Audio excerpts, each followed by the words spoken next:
Alors, moi, je ne peux pas m'en attribuer le mérite, mais je peux raconter comment ça s'est passé de fur et à mesure, puis dans quel contexte.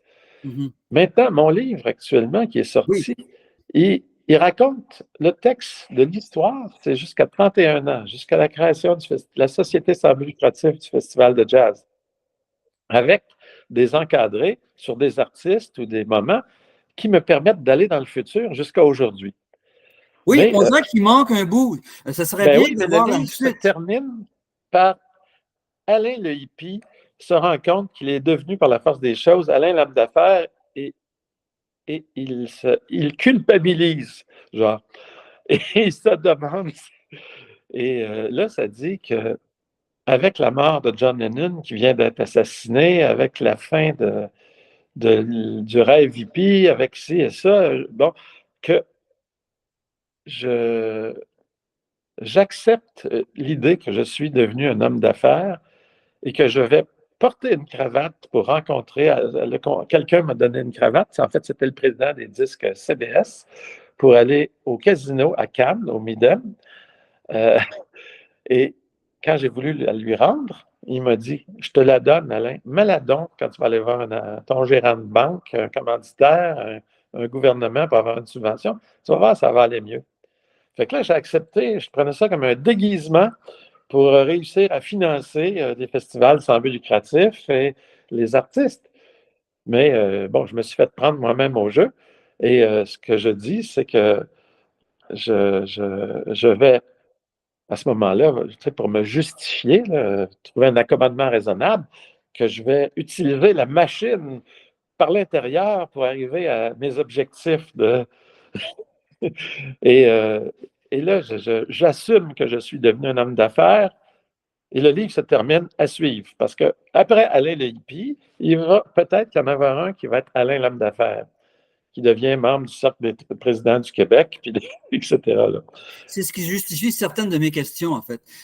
C'est-à-dire que, évidemment, en tant que témoin de cette progression-là au fil des décennies, ben, c'est sûr que toute la dimension de la grande organisation, du festival devenu beaucoup plus gros qu'un festival artisanal qui a un succès d'estime à l'échelle mondiale, néanmoins, mais quand même un festival encore artisanal qui devient une immense machine, et non seulement le festival de jazz, mais aussi la brochette d'événements, Montréal en lumière, etc., les Franco, tout ça. Bon, ben, on veut en savoir davantage sur la réflexion, sur les perspectives du présent et de l'avenir.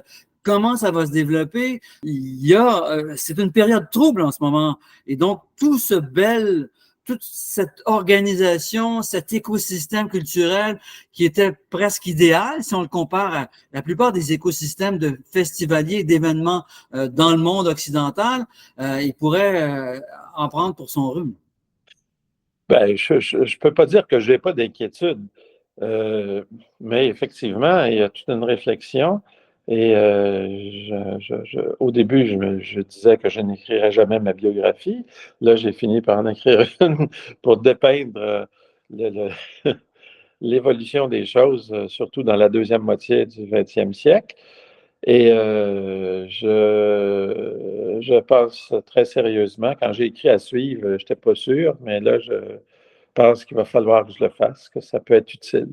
Oui, exactement. C'est une réflexion utile pour le présent et l'avenir, pour savoir, enfin, avoir votre point de vue sur la direction, une des directions à prendre, ou les directions à prendre, ou la direction à prendre, parce que on n'est pas sorti de l'auberge dans le contexte actuel. Mais j'ai toujours été quelqu'un de très optimiste et qui faisait de chacune des embûches une opportunité pour améliorer et aller plus loin. Il y a toujours Oui, une solution, c'est ma devise. oui.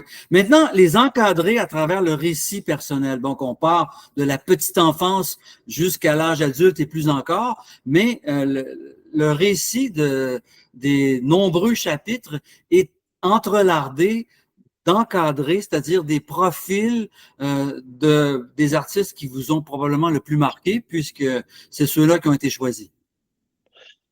Oui, ben, c'était Enfin, moi, je suis comme ça. Je parle souvent du coq à l'âne, comme vous avez remarqué dans cette entrevue déjà. Et le livre est un peu coq à l'âne aussi. Oui, ben, c'est ce qui m'inquiétait le plus. Et à peu près tout le monde qui l'a lu, puis les gens qui m'ont interviewé, ont trouvé ça vraiment très le fun, que c'était jamais lassant, on s'ennuyait jamais, puis on se perdait jamais dans ce voyage dans le temps qui utilise les multivers. Alors, j'ai voulu créer une façon de faire un livre qui soit original et qui soit jamais ennuyeux, parce que tout est lié. Hein. Je ne vais pas dire la formule d'Harold Duguay, que tout est dans tout, là, mais disons qu'il fait partie du livre, il est là, je fais avec lui beaucoup de choses, avec l'infonie dès les débuts. Et, euh, et je suis soulagé de savoir que les gens aiment cette formule-là, qui est assez originale, là, que je n'avais jamais vue. En terminant, Alain, à qui s'adresse ce livre-là? À qui est le public, vraiment le public le plus convoité quand vous l'avez écrit? Ben, je l'ai écrit justement, c'est sûr que les baby boomers vont s'y retrouver, ça va leur rappeler des beaux souvenirs, ils vont apprendre des choses, mais je l'ai écrit plus, moi, pour des nouvelles générations, pour leur apprendre comment s'est constitué le monde dans lequel ils vivent et où ont vécu leurs parents et d'où vient la société actuelle du Québec. Ça ratisse très large. C'est une mosaïque qui amène les gens d'aujourd'hui à comprendre d'où vient ce monde où ils vivent. Et je pense donc que ça peut toucher à la limite tout le monde, mais il s'adresse d'abord et avant tout peut-être aux amateurs d'histoire du Québec, là, mais surtout aux amateurs de musique. Tous les mélomanes, je pense, vont... Et tous ceux qui sont curieux, qui aiment le spectacle, c'est sûr que ça révèle beaucoup de dessous. Je ne me suis pas gêné. Je me suis dit, des gens qui sont curieux à propos du show business veulent peut-être savoir comment ça fonctionne vraiment, là, entre les artistes, les gérants, les producteurs, les salles de spectacle. Et je l'ai décrit d'une façon, de la concurrence, comment la réalité que vivent les artistes pour arriver à vivre de leur art, à créer, à produire des disques, des émissions de télévision.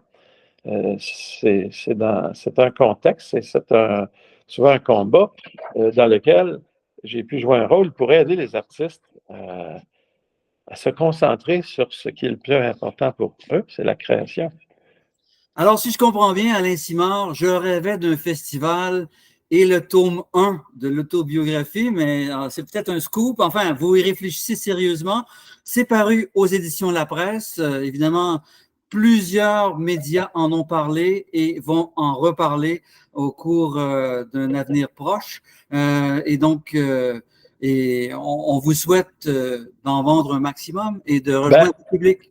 Je vous dirais qu'il est lancé à l'occasion du Festival de jazz et la Place des Arts, dont j'ai peut-être été le principal producteur de spectacles, à part les compagnies résidentes comme l'Orchestre symphonique, à l'occasion de 50 ans de carrière et de production là, autour de la Place des Arts aussi, qui était très impliqué dans les festivals, décidé de me consacrer à une exposition où j'ai offert beaucoup d'artefacts des festivals ou d'œuvres de la galerie du festival qui vont être vendus aux enchères au profit, de façon virtuelle, à la fin de l'exposition, au profit de la Fondation du Festival de jazz, qui partage avec moi des objectifs de démocratisation de la culture, d'offrir des spectacles gratuits pour les jeunes.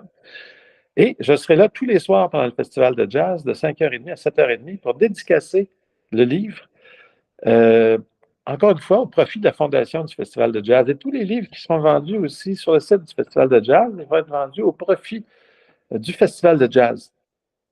Alors, quand je disais que je voulais faire œuvre utile, parce que après avoir vendu au groupe CH, je n'avais pas besoin de droits d'auteur tellement on sait que ce n'est pas très payant de toute façon. Non, généralement, très peu.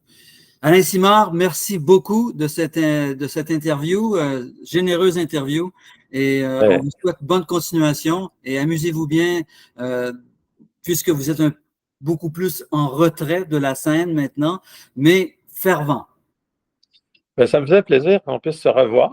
C'était un beau prétexte.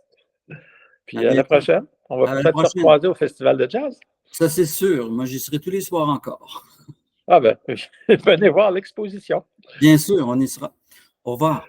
Au revoir.